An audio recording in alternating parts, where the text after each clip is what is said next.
morning and welcome to African News Update on Top Accolade News. First, the headlines. Senegal opposition leader Sonko regains consciousness. RSF takes control of Nyala in Darfur. Iran pursues ties with Niger's military regime. Details coming up shortly.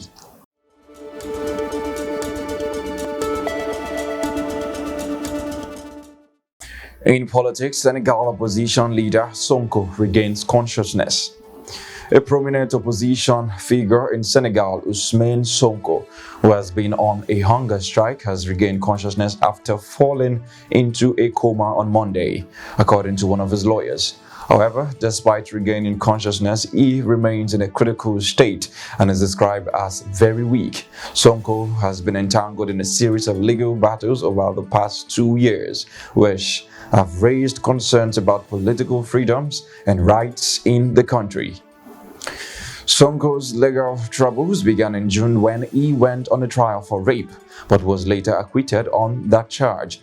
Nevertheless, he was subsequently sentenced to 2 years in prison for corrupting youth based on allegations of immoral conduct towards an individual under the age of 21, brought forth by a massage therapist. The situation escalated in July when Sonko was arrested and imprisoned on multiple charges, including the accusation of fomenting insurrection. His political party, the Patriots of Senegal, was also dissolved. The opposition figure has consistently claimed that these charges are politically motivated and aimed at preventing him from standing in next year's presidential election, an assertion that the authorities have denied. While Sonko has regained consciousness, his lawyer, Juan Bronco, has noted that his client's health has been severely affected by the 2 hunger strikes he undertook to demand his release. Bronco expressed uncertainty about whether Sonko will be able to maintain consciousness as he remains in the hospital. The situation raises concern about political freedoms and the rule of law in Senegal. On security matters, RSF takes control of Nyala in Darfur.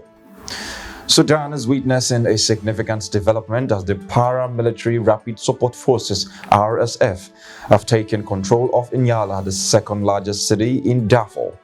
This marks the end of months of fighting and the displacement of 670,000 people. Residents of Nyala are cautiously celebrating, hoping that this change in control will bring an end to the violence that has plagued the city. However, the situation remains complex as the RSF has been accused of atrocities against non-Arabic groups during the ongoing conflict, raising concerns about the human rights situation in the region. The city's hospitals have been destroyed and there are reports of bodies lining the streets, highlighting the devastating impact of the conflict. The strategic significance of Nyala, located in South Darfur State, connects Sudan with the Central African Republic (CAR), making the development even more crucial. Eyewitnesses have reported looting and storming of civilian houses by RSF fighters. The situation further complicated by the fact that high-ranking army generals, including the heads of the military in Nyala, were killed in battle recently. This development in Nyala is occurring just as peace talks between the 2 warring sides were set to resume in Saudi Arabia, and the army, which previously held control of Nyala, has not yet commented on the turn of events. On international relations, Iran pursues ties with Niger's military regime.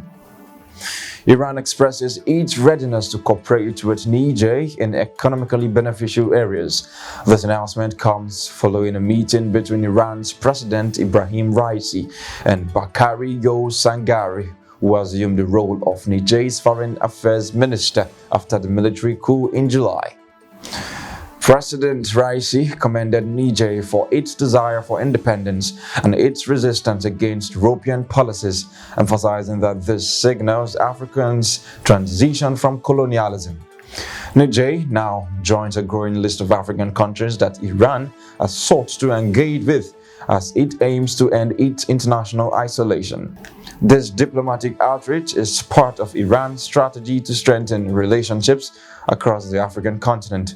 In September, President Raisi met with the Foreign Minister of Burkina Faso's junta, Olivier Rumba, applauding African countries for their resistance in the face of colonialism and terrorism. In July, he visited Kenya, Uganda, and Zimbabwe, marking the first visit by an Iranian president to Africa in over a decade.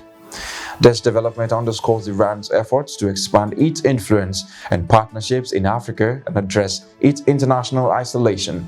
As Iran continues its diplomatic engagement in the region, the impact of these relationships on the continent's geopolitical landscape will be closely monitored.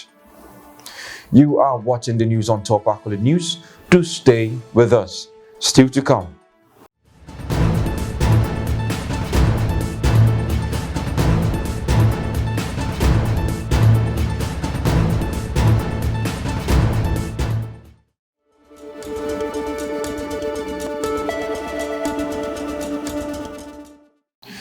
Welcome back and thanks for staying with us. In business, Ghana faces limited gas supply.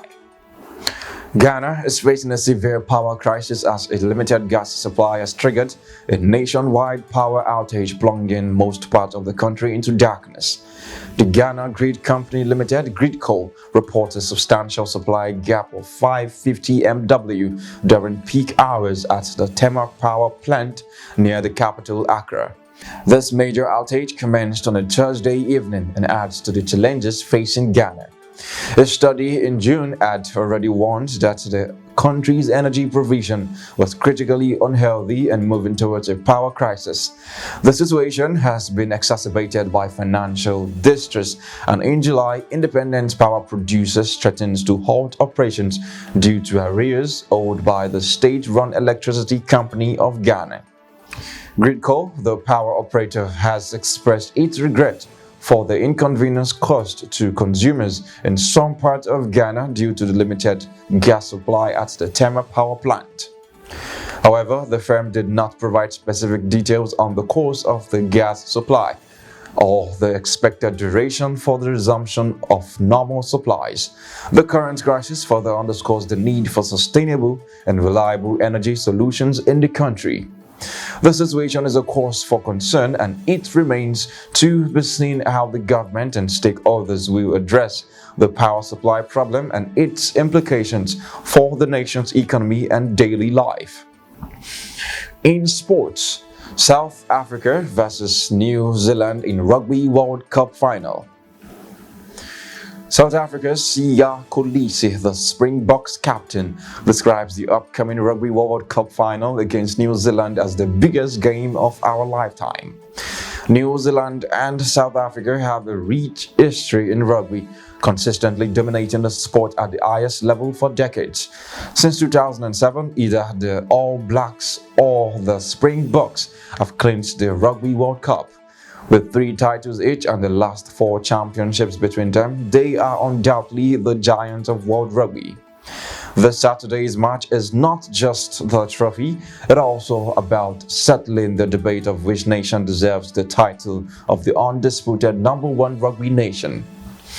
Both teams are currently the top 2 sides in the world rankings, making this final a clash of titans. Siya Kolisi, who led the Springboks' victory in the 2019 World Cup, is aiming to emulate the legendary Richie McCaw, the first player to lift the trophy twice after consecutive wins in 2011 and 2015. Kolisi acknowledges the significance of this match and the history behind it, stating that this is a unique moment that may not be experienced again in their lifetime. The anticipation is palpable as rugby fans across the globe eagerly await this epic showdown between the 2 rugby nations.